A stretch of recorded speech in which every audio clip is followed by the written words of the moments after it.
Hello guys. ये video होने वाली है regarding my RRB PO mains exam और उसका एनालिसिस। तो शुरू से स्टार्ट करते हैं। सबसे पहले तो पेपर में रीजनिंग सेक्शन खुला एंड मेरा जो रीजनिंग का सेक्शन खुला था it started with data sufficiency. तो 3 क्वेश्चन मैंने पहले तो डेटा सफिशिएंसी के सॉल्व किए। जितना मुझे याद है कोडिंग डिकोडिंग वाला एक क्वेश्चन था जिसका आंसर ओनली 1 आ रहा था। Then there was a question of circular arrangement जिसमें टोटल 6 बंदे थे, तो उसका आंसर शायद आइदर और आ रहा था, उसमें दोनों से आंसर निकल रहा था। देन एक क्वेश्चन था 6 बंदे 6 डेज ऑफ वीक, उसका आंसर बोथ से आ रहा था, मतलब उसमें दोनों स्टेटमेंट की ज़रूरत पड़ रही थी। तो 3 क्वेश्चन मैंने ये किए। देन मेरे पेपर में इनपुट आउटपुट खुलता है।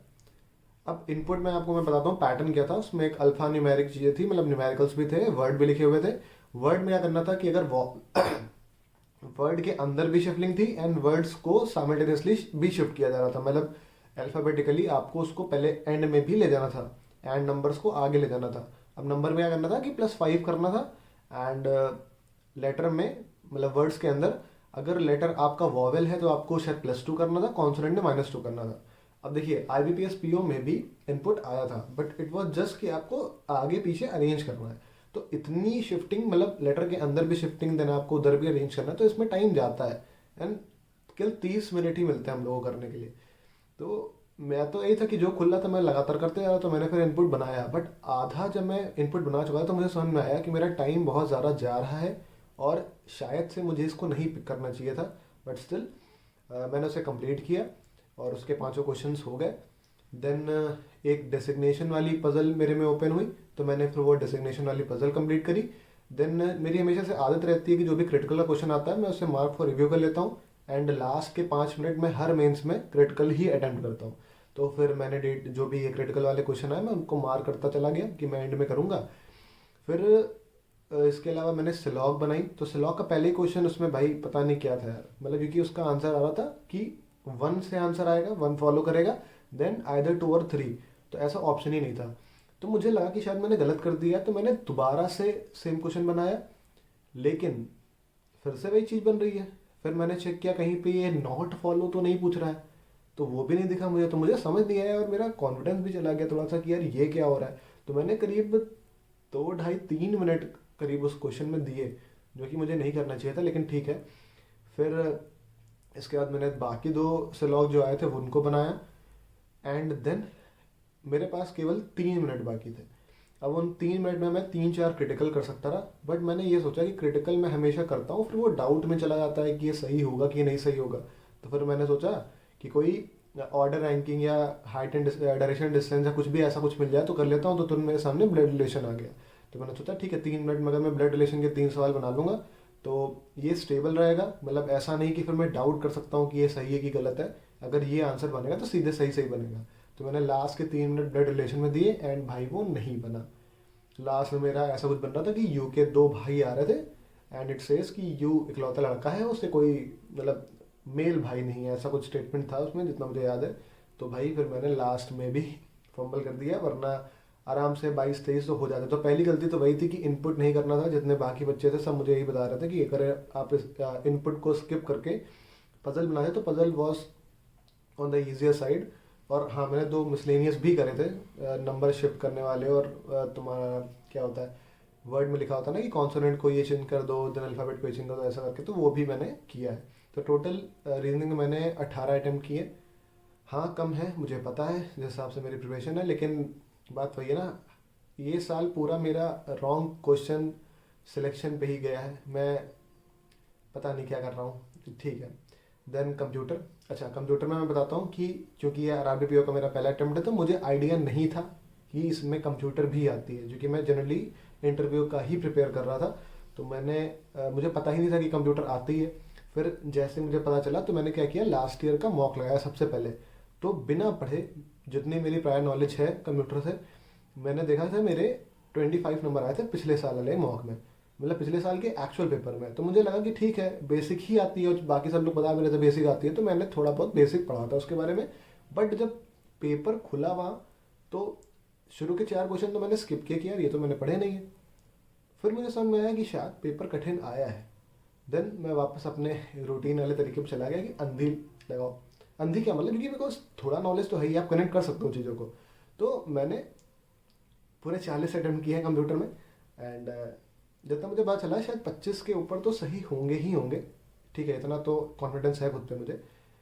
और बाकी जितने मॉक में भी मैंने सेम पैटर्न फॉलो किया, तो मेरे किसी भी मॉक में 7-8 से कम तो नहीं गया। तो यही मैं फिलहाल भी मान रहा हूँ कि 7-8 नंबर मेरे कंप्यूटर में आ जाएंगे। Then coming to GK. GK आप लोग को पता है कि मेरी जीके अच्छी नहीं है, और किसी भी पेपर में मुझे लगता है मेरे 7-8 नंबर से ज़्यादा नहीं आए हैं। तो इस बार मेरी स्ट्रैटेजी थी कि मैं जीके भी पूरा करके आऊँगा। ठीक है, तो मैंने वही किया कि क्वेश्चन 1 से करना शुरू किया और मैं करता चला गया। अब दिक्कत ये थी, इस पेपर में मुझे आता था। ये पेपर जब हो रहा था तो मुझे समझ में आ रहा था कि यार मुझे चीज़ें आती हैं, तो शायद मुझे अंधी नहीं लगानी चाहिए। लेकिन तब तक गाड़ी छूट चुकी थी कि मैं वापस जाके चेक नहीं कर सकता हूँ कि कौन सा श्योर वाला क्वेश्चन है जो मैंने कर दिया है, या फिर कौन सा है जिसमें मैंने गेस वर्क कर दिया है। तो अब हो गई दिक्कत। देन वही है भाई, जो फिर उसके बाद मैंने सोचा कि ठीक है अब मैं गेस वर्क नहीं करूँगा। और करते करते करते करते जब तक टाइम खत्म हुआ, मैंने 30 क्वेश्चन अटेम्प्ट किए हैं इन जीके एंड जीएस। और जितना मैंने चेक किया है शरीफ 12-13 तो मेरे सही हो ही गए हैं आउट ऑफ 25 क्वेश्चन जो कि भी आए हैं। 5 क्वेश्चन जो अभी आए ही नहीं है तो उनके बारे में तुझे नहीं पता, बट ठीक है। तो अल्टीमेटली फिर वही हो गया भाई कि 6-7 नंबर के आसपास ही जीके में भी बनेंगे। एंड जो स्ट्रैटेजी थी मेरी, मैं पहले पेपर में ये ट्राई कर रहा था कि भाई इस बार पूरे करके आएंगे, तो वो तो भाई स्ट्रैटेजी सही नहीं वर्क करी। ठीक है, wing coming to English. English भी मुझे थोड़ी सी मॉडरेट लगी। जितना मैंने सुना था लोगों से कि यार आरबी में इंग्लिश थोड़ी सी हल्की आती है, तो आई डोंट थिंक ये हल्की इंग्लिश थी। तो इंग्लिश का मैंने पूरा पेपर ही अटेम्प्ट किया है एक्चुअली, एंड जिसमें para jumble is the only thing that I am not sure of. इतना मुझे याद है कि स्टार्ट वो ई से हो रहा था, देन 4 का पेयर बन गया था, and last statement left was C. अब मुझे ये नहीं कन्फर्म था कि सी सेकंड होगा या सी लास्ट होगा, तो केवल ये डाउट था। अब बात वही कि अगर ये गड़बड़ हुआ तो चारों गलत हो जाएंगे, only first statement would be correct and I would be left with 0 out of para jumble. तो एक वो चीज़ है जो मैं थोड़ा सा डर रहा हूँ। देन इडियम्स आए थे, तो इडियम्स में भी मुझे प्रॉब्लम लगी है, बट स्टिल मैंने अपने हिसाब से कर दिया है। अब 5 में से करीब 2 तो सही होने ही चाहिए। तो ये है मेरा इंग्लिश का। अब चाहे जो भी हो, मुझे पता है कि ऊपर नीचे रख के भी 25 के आसपास मेरे इंग्लिश में आ जाएंगे, तो इतनी तो एक्यूरेसी है मेरी। तो ये रहा इंग्लिश का। देन कमिंग टू कॉन्ट। अब इतना सब कुछ हो रहा है तो मुझे पता नहीं, मेरा कॉन्फिडेंस पेपर में जाता दिख रहा था। मुझे समझ में आ रहा था कि शायद ये पेपर आज ठीक नहीं बैठ रहा है, लेकिन भाई मैंने कॉन्फिडेंस से ही कॉन्ट स्टार्ट करी। एंड पता नहीं, मैं पहले एक फिक्शन नॉन फिक्शन करके एक केसलेट आई हुई थी, तो मैंने थोड़ा सा उसका डेटा लिखना शुरू कर दिया। एंड जितना मुझे याद है शरीफ 2 मिनट मैंने दिए, मुझे समझ में आया कि नहीं यार इसमें टाइम लग जाएगा, एक बार गो थ्रू कर लेते हैं पेपर में बाकी सब भी क्या क्या आया है। तो ये पहले क्वेश्चन मेरा ये ओपनिंग हुआ था। देन फिर मैंने 1-2 अर्थमेटिक मिले, 2 अर्थमेटिक किए, और फिर एक पाई चार्ट आया। ठीक है, पाई चार्ट में क्या था कि फिक्शन और फिक्शन का पाई चार्ट भी था, सेम वैसे ही कॉन्सेप्ट था। अब उसमें बताया दिक्कत क्या हुई कि पाई चार्ट एक बना है, उसमें ABCD लिखा हुआ है क्लॉकवाइज ऑर्डर में, एंड देन सेकंड वाले में DCBA लिखा हुआ था। ठीक है, अब मैं मानता हूँ मेरी गलती है, मैंने पढ़ा नहीं, पर जनरली स्टार्ट तो ए से ही होता है। तो मैंने सब निकाल लिया, एक्स निकाल लिया, मैंने वाई निकाल लिया, डेटा पूरा बना लिया, बट मैंने डेटा गलत बना दिया। तो मेरे 3 क्वेश्चन किए, तीनों में किसी का आंसर ही नहीं आ रहा था। फिर मुझे समझ में आया मैंने गलती कहाँ करी है, फिर मैंने उसको सही किया। तो करीब मैंने 3 मिनट अपने वहाँ बर्बाद कर दिए।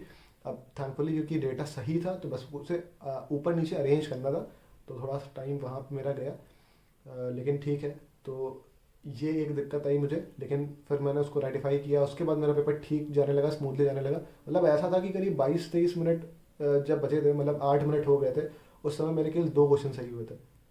तो मैं एक समय के लिए बहुत ज़्यादा घबरा गया था, बट उसके बाद मैंने स्पीड पकड़ी और एकदम सारे क्वेश्चन मैंने करने शुरू किए, ऑलमोस्ट सारे होते भी गए। अब दिक्कत यार यही थी, क्योंकि केवल 30 ही मिनट मिलता है, तो आप स्कैन नहीं कर सकते हो पूरे पेपर को।